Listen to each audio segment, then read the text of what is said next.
ئەوە دووەم کابینەی حکوومەتە بە بیان و پاساوی جیاجیا ئەم ئەرکەی خۆی جێبەجێ ناکات و زیاتر لە 9 ساڵە کۆکردنەوەی داهات و خەرجی لەم هەرێمەدا بەبێ پشتیوانەی یاسایی بەڕێوە دەچێت. لە کاتێکا دەبوو حکوومەت ئەم ئەرکە لەگەڵ پەرلەمان بەش بکات و پێکەوە بەرپرسیارەتی شێوازی خەرجی و هاوسەنگی مافی شار و شارۆچکە و چین و توێژە جیاوازەکان لە ئەستۆ بگرین. هاوکات داوا لە سەرۆکایەتی لیژنەی یاسایی یەکەم کە ئەرکی خۆیان لەگەڵ ئەندامانی تری لیژنەکە و بەشێک لە فراکسیۆنەکان لە ئامادەکردنی پێشنیازە یاسایەک بۆ پێکێنانەوەی لیژنەی ئامادەکردنی دەستور بۆ ڕاپرسی جێبەجێ بکەن.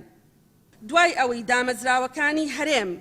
زیاد لە جارێک داوای یاساییان لە بەردەم دادگای ئیتیحادی لەسەر تۆمار کراوە بەهۆی نەبوونی دەستور و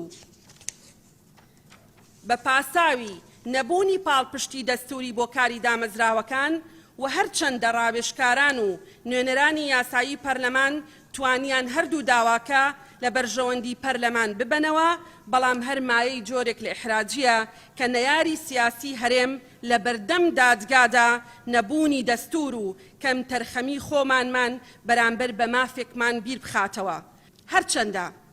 بەڕوونی لە ڕووی ژمارەیەوە دیارە کە لە 6/11 کەوادەی تەواوبوونی ماوەی یاسایی خولی پێنجەمی پەرلەمانە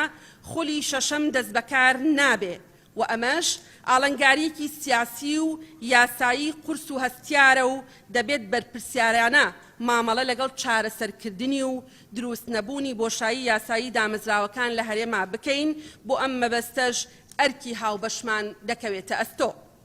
هاوکات لەگەڵ کۆمسیۆنی هەڵبژاردن دوو دامەزراوەی گرنگی هەرێمی کوردستان دەستەی دەستپاکی و دیوانی چاودێری دارایی لە ئێستادا ماوەی یاسایی خۆیان تەواو کردووە و وا پێویست دەکا پاڵپشت بە یاسابەرکارەکان ڕێکارە یاساییەکانیان بۆ ئەنجام بدرێ. داواکارین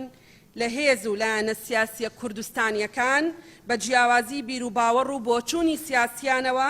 گوتاریان یەک بخەن و ریزەکانیان تۆکمە بکەن و